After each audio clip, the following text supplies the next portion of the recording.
After many decades of search and trial and tribulations, when I finally really began to discover my path and what it truly means, liberation, and to walk into the path of liberation, I began to be very interested in nature, in science, not just in the divine outside of this universe and so forth, but very much to discover the beauty of nature. And that's what truly science is. You know, it is the study of nature. And believe me, if you, those of you who haven't, if you really study how the Big Bang was discovered, you know, how the theory was formed, and the findings, the rigorous research that it took, and now people are always ready to move on and to expand. It has been a very beautiful journey. Particularly when you study the formation of the first particles, and then these particles make other particles, and you start creating the first stars, and the first stars create the first galaxies, and then stars explode, and then different chemicals which later on will be needed for life are created in that explosion.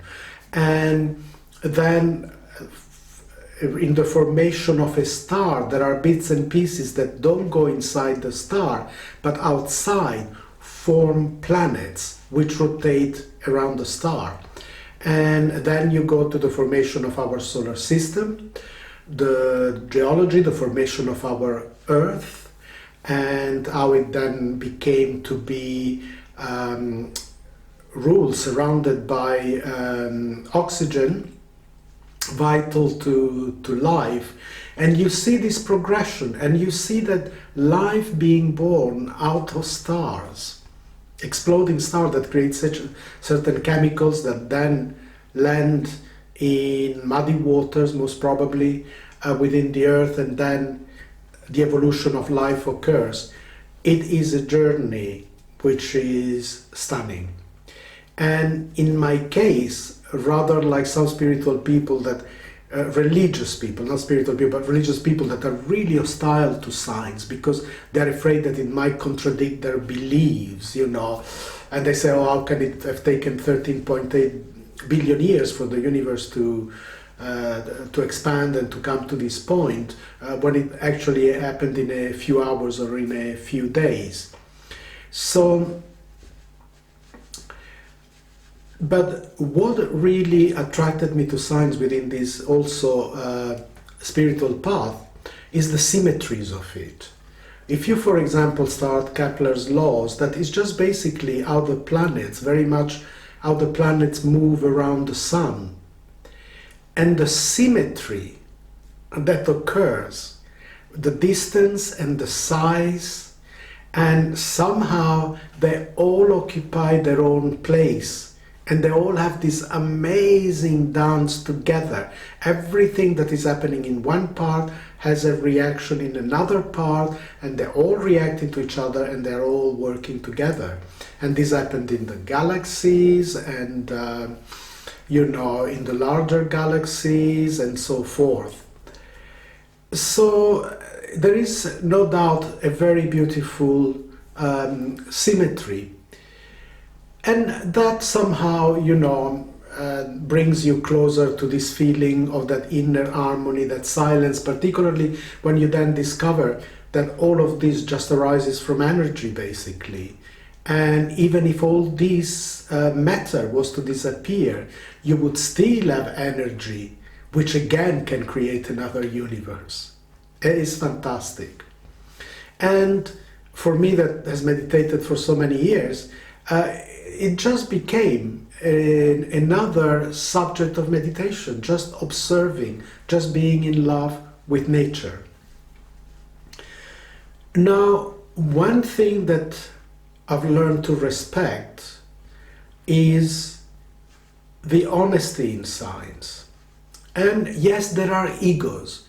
There are, oh, I think it's like this, and the other one goes, no, I think it's like this, and they all try to prove each other wrong, to be right. But at the end, when something is proven, they bow their heads in acceptation, in acceptance. So, and I'm going to tell you, you know, how this relates to the spiritual path and how it is important. But first I want to briefly tell you this story of Hubble and Oil. And till the 1920s, the astronomical fraternity, community, was divided between two hypotheses, because still they couldn't, they didn't have the tools to see which one was right or wrong. And the hypothesis was, which was supported by probably the most important scientist of the time, particularly Einstein, is that the universe was infinite, eternal, and static. Okay, it wasn't particularly moving away or anything like that, but it was there in perfect harmony. And Einstein loved this idea, you know, this perfect harmony, you know, this eternal vibration, this eternal presence, you know, where everything was in harmony with each other, every beat was in harmony with each other beats. And while there was another part of the astronomical community, particularly led like Lefebvre and Oil. Lefebvre was a Catholic priest, and he was actually one of the first one, if not the first one, to strongly promote this belief that actually the universe was expanding. So if it was expanding, it must have come from a very, very tiny dot. And he went to meet Einstein, met him in a park and said, "Can I talk to you?" Went to talk to him. And Lefebvre, of course, was an astronomer and a priest. And when he proposed this idea to Einstein, Einstein, that already at that time was a very famous man, he really dismissed it contemptuously. You know, he said, "Look, you've got good mathematics, you're a good mathematician, but your physics and cosmology is appalling." And somehow dismissed him, you know, so that this is it, the interview is over. Now, then come Oil, was again a very famous astronomer, who he was more of the idea that it is expanding, but his main point was, let us explore it. I think it is expanding, maybe it's not, but let's explore it. And what it is he managed to get the funds to create, I think it was at the time the biggest, you know, observatory on Earth, you know, the biggest telescope. A telescope that could go very, very far away. And first he was able to see that our galaxy, the Milky Way, is not the only galaxy in the universe, as some people thought, that actually there were other galaxies. And then he was able to see in one of these galaxies what was called a Cepheid star. And that is a star that becomes dimmer and then it shines very bright. It goes dimmer and it shines very bright, sometime in about a period of a month. And he said, now that is a very good start to follow, to see whether the universe is expanding or not, because it's very easy for me to see it, you know, not to miss it into this big soup of little dots that are stars and sometimes galaxies. But, you know, by observing it, I can see whether it is stationary, because now this telescope could see that, or whether it's moving. And lo and behold, he soon discovered that it was expanding. it was getting further and further and further away. So were other stars. Now, when he brought these results and he said anybody, and I mean anybody, can come and see it for themselves. Einstein was one of the first persons who surrendered to it. He said, this is the biggest blunder I've ever made in my life. And he wrote to Lefebvre, presenting his apologies. So that is what I love, about science. We can quarrel, we can think, our egos, no, it's like this, it's like that.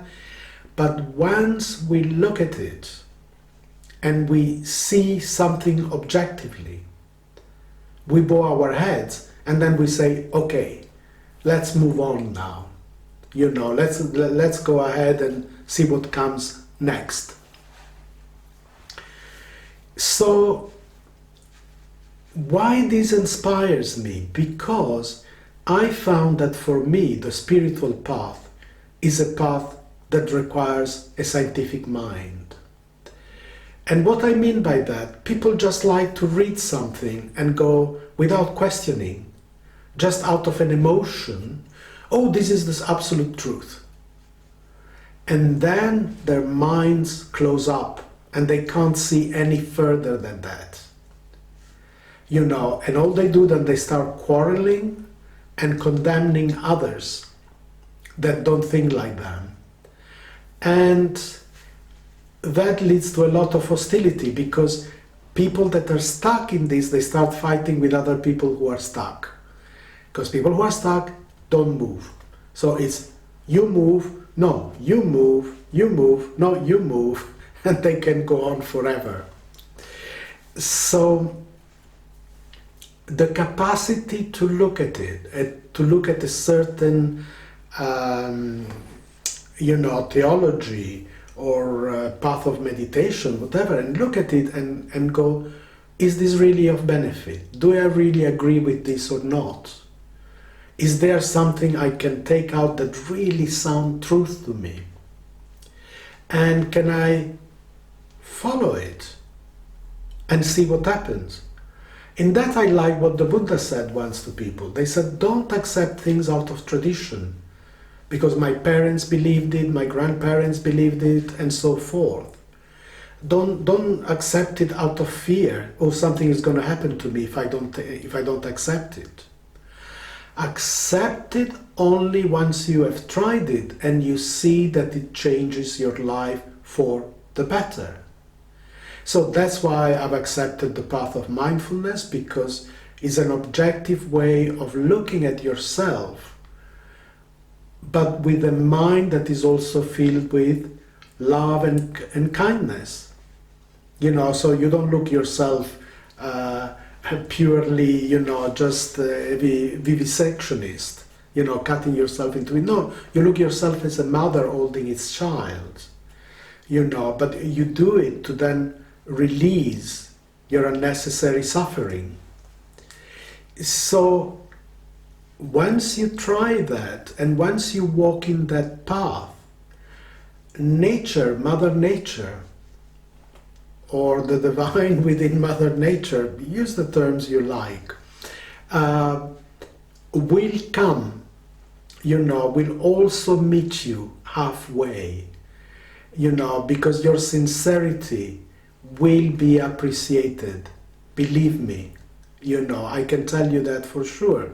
Your sincerity will be appreciated. And have the mind of a scientist. Somebody comes to you and says, haha, I'm talking to your mother, and she's saying blah, blah, blah. Good. Don't say, I don't believe you are a charlatan. No.